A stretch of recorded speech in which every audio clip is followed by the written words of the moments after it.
গলে সেই প্ৰাইভেট ৰিগটোৰ বিষয়ে মানে ওপৰৰ পাতললৈ জানিলো।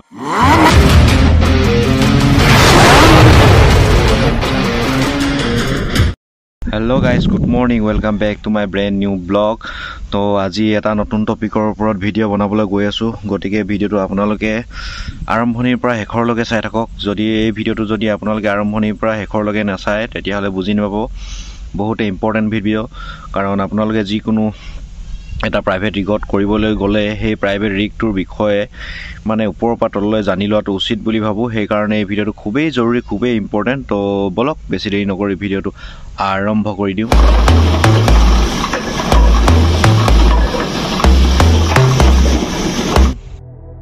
তো আজি থাম্বনেইলটো চাই আপোনালোকে গমেই পাইছে যে কিহৰ ওপৰত ভিডিঅ'টো বনাম।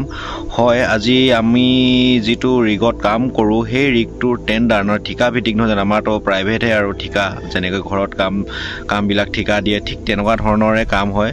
গতিকে অলপ যিমানখিনি জানো অলপ ক'বলৈ চেষ্টা কৰিম আপোনালোকক। গতিকে জানে আৰু ভিডিঅ'টো ভালকৈ চাব।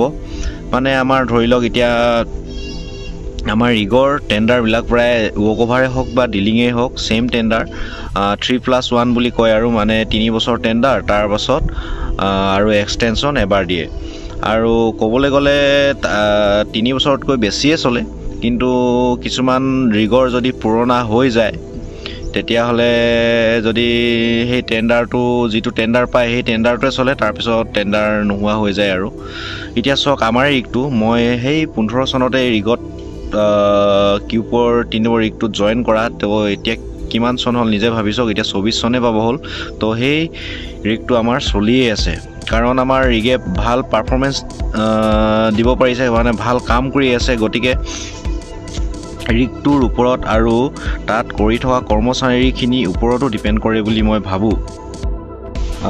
আৰু এই ভিডিঅ'টো বনোৱা এটাই উদ্দেশ্য যে আজিকালি নৱপ্ৰজন্মই মানে প্ৰায়বিলাক ল'ৰাই ৰিগত কাম কৰিবলৈ খুব আগ্ৰহ কৰে যে এটা ৰিগত কাম কৰিম। কিছুমানে কয় মোৰ এটা ৰিগত কাম কৰা এটা সপোন আছে। গতিকে সেইকাৰণে এই ভিডিঅ'টো মই বনাইছোঁ, কাৰণ তেওঁলোকে জানিব লাগিব, কাৰণ এটা ৰিগত কাম কৰাৰ মানে জইন কৰাৰ আগতে কেনেকুৱা কি ধৰণৰ কি দিয়ে, কেনেকুৱা ধৰণৰ কিমান দিনলৈকে কাম থাকে। গতিকে সেই ভিডিঅ'টো বনাইছোঁ মই। আৰু এটা টেণ্ডাৰ ওপৰত ভিডিঅ'টো বনাইছোঁ, ক'লোৱে আপোনালোক টেণ্ডাৰবিলাক কেনেকুৱা ধৰণৰ হয়। আৰু আপুনি এটা ৰিগত যদি কাম কৰিবলৈ আহিছে তেতিয়াহ'লে আপুনি মেণ্টেলি আৰু ফিজিকেলি একদম ৰেডি হ'ব লাগিব যে ইয়াত মই এই ৰিগটোত কঠোৰ পৰিশ্ৰম কৰিব লাগিব, তেতিয়াহে আপুনি ওপৰলৈ যাব পাৰিব। এটা ৰিগত আপুনি যদি আগবাঢ়ি যাবলৈ হ'লে দুটাই প্ৰয়োজন হয়। এটা হাতে একদম কঠোৰ পৰিশ্ৰম, আপোনাৰ যদি ডিগ্ৰী নাই, একো মানে ট্ৰেড নাই, তেতিয়াহ'লে আপুনি কঠোৰ পৰিশ্ৰম কৰিব লাগিব। সেই পৰিশ্ৰমৰ যোগেদি আগবাঢ়ি যাব পাৰিব। আৰু এটা 2 নম্বৰতে আছে আপোনাৰ যিবিলাক থাকিব লাগিব টেকনিকেলি চাৰ্টিফিকেট, ITI হওক JEE হওক, এইবিলাক চাৰ্টিফিকেট থাকিলে আপুনি আগলৈ আগবাঢ়ি যাব পাৰিব। এতিয়া এইখিনি বাদ দিয়ক বাৰু। আপুনি মেইন টপিকটো হৈছে আজি টেণ্ডাৰটোৰ ওপৰত। আমাৰ এতিয়া ৰিগ এটাৰ টেণ্ডাৰ প্ৰায় 3+1 হয়। আৰু কৈছোঁৱে যে ৰিগৰ কৰ্মচাৰীখিনিৰ ওপৰত কেনেকৈ ডিপেণ্ড কৰে সেইটো কৈ আছোঁ। যে এটা ৰিগটো যদি এটা ৰিগৰ আমাৰ ঠিকাভিত্তিক টেণ্ডাৰ নহয় জানো, এটা ড্ৰিলিং খাট বা অইল খাট এটা খান্দি তেল উলিয়াবলৈ যিমান সোনকালে পাৰে সিমানেই মানে কোম্পানীৰ লাভ হয়। তেতিয়া আগলৈ মানে তেতিয়া দেখে যে যেনেকৈ আমাৰ ঘৰত ঠিকা দিলে যে কামটো যদি ভাল কৰিলে তেতিয়া আৰু তেওঁলোকক কাম দিবলৈ বিচাৰে ঠিক তেনেদৰে অইলে যদি এটা ৰিগে যদি ভাল পাৰফৰ্মেঞ্চ দিয়ে তেতিয়াহ'লে সেই ৰিগটোক কাম দি থাকিবলৈ বিচাৰে আৰু কৰাই থাকিব বিচাৰে। মানে কাৰণ ভাবিব এই ৰিগটোৱেচোন ধুনীয়া কাম কৰি আছে, চ' এই ৰিগটোক কাম দিওঁ, ধুনীয়াকৈ পাৰফৰ্মেঞ্চ দি আছে। কাৰণ এটা খাট খান্দিবলৈ যদি এটা ড্ৰিলিং খনন কাৰ্য চলাই যদি তেল উলিয়াবলৈ যদি 6-7 মাহতে যদি ছাকচেছ হৈ যায় তেতিয়াহ'লেতো সেই ৰিগটোকে দিওঁ। ঠিক তেনেকুৱা ধৰণৰ মানে আমাৰ ৰিগবিলাকতো ঠিক তেনেকুৱা ধৰণৰকৈ টেণ্ডাৰবিলাক দিয়ে। আৰু ইয়াতে আৰু এটা কথা আহি পৰে হা, ৰিগটোৰ মেইনটেনেঞ্চৰ পৰা, ৰিগটো কেনেকৈ ভালকৈ থৈছেনে নাই থোৱা, বস্তুবিলাক ভাল হৈ আছেনে নাই।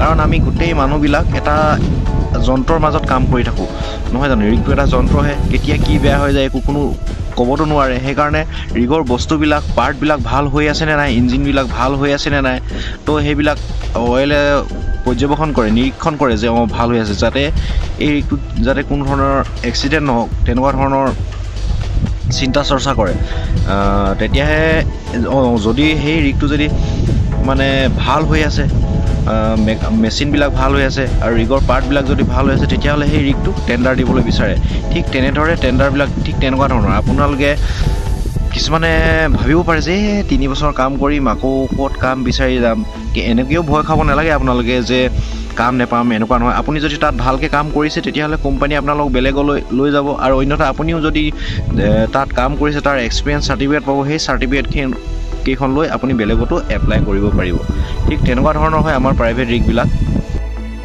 আৰু আপুনি যদি আজিকালি নৱপ্ৰজন্মই ৰিগত কাম কৰিব বিচাৰিছে আৰু তেওঁলোকে এটা ভাবি ল'ব লাগিব যে আমি এই ৰিগটোত সোমাই গ'লোঁ আৰু একদম গোটেই জীৱন বিন্দাছ ইয়াতে কাম কৰি থাকিম আৰু হেৰি কৰিব লগা নহয় ক'তো যাবলগীয়া নহয় ইয়াতে কৰি থাকিম কোনো চিন্তা নাই তো এই মেণ্টেলিটিটো চেঞ্জ কৰি ল'ব কাৰণ এই বাগজান যে ৰিগটো জ্বলি গৈছিলে আপোনালোকে মনত আছে তো সেই ৰিগটোত মানে সেইটো নতুন টেণ্ডাৰ হৈছিলে নতুন ৰিগ হৈছিলে ষ্টাৰ্ট হৈছিলে তেনেকুৱা এটা এক্সিডেণ্ট হৈ জ্বলো সেইটো বেলেগ কথা বাৰু কিন্তু টেণ্ডাৰৰ ওপৰত কৈছোঁ তো মই সেইকাৰণে আপোনালোকে যদি এটা ৰিগত কাম কৰিব আহিছে তেতিয়াহ'লে মেণ্টেলিটি মানে এইটো ঠিক কৰি আহিব লাগিব যে ইয়াত টেণ্ডাৰ 3 বছৰ হ'ব কিন্তু এই 3 বছৰত মই কিমানখিনি পাৰোঁ কাম শিকি লোৱাৰ পাছত বেলেগ জেগালৈ যাম বা অন্য এটা ৰিগলৈ যাম এনেকুৱা ধৰণৰ মেণ্টেলিটি লৈ আহিলে মানে ভাল হয় আৰু বুলি ভাবোঁ কাৰণ প্ৰাইভেট ৰিগটো কেতিয়া কি হৈ যায় একো ক'ব নোৱাৰি চলিলেতো চলি থাকিব আপোনাৰ চিন্তা নাই চলিলেতো কোনো কথাই নাই এতিয়া আমাৰ ৰিগটো ইমান বছৰ ধৰি চলি আছে এতিয়া আকৌ মানে এবছৰ আছে বুলি কৈছে কিন্তু কি হয় আকৌ পায়নে নাপায় চাওঁ কিন্তু পাব লাগে ইমান মানে নোপোৱাৰ সম্ভাৱনা নাথাকে কাৰণ আমাৰ ৰিগটো পাৰফৰ্মেঞ্চ ভাল হৈ আছে আৰু আমাৰ ৰিগৰ পাৰ্টবিলাক ইমান বেয়া হৈ যোৱা নাই খুব ধুনীয়াকৈ চলি আছে সুন্দৰভাৱে চলি আছে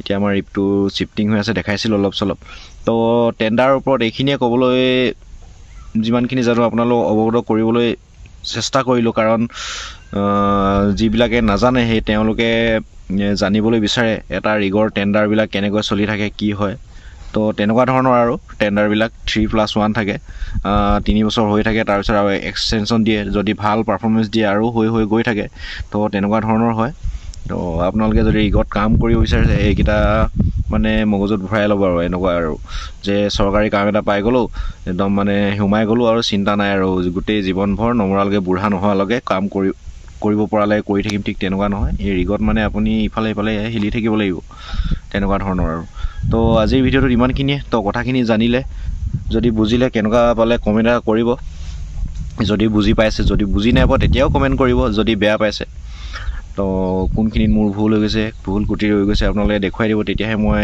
সেই ভুলটো শুধৰাব পাৰিম আৰু মোৰ ভিডিঅ'বিলাক মানে প্ৰায় মানুহেই চাই আছে কিন্তু চেনেলটো ছাবস্ক্ৰাইব কৰি থৈ নাযায় প্লিজ ছাবস্ক্ৰাইব কৰি থৈ যাব ছাবস্ক্ৰাইব কৰিলেহে অন্য এটা ভিডিঅ' বনাবলৈ মনটো যায় যে মানুহবিলাকে ভিডিঅ'বিলাক চাই আছে ভিডিঅ' আৰু বনাওঁচোন ঠিক তেনেকুৱা যদি ছাবস্ক্ৰাইব নকৰে নাচায় তেতিয়াহ'লে বেয়া লাগে আৰু তো ছাবস্ক্ৰাইব কৰি দিব লগ পাম অন্য এটা ভিডিঅ'ত তো জয় অসম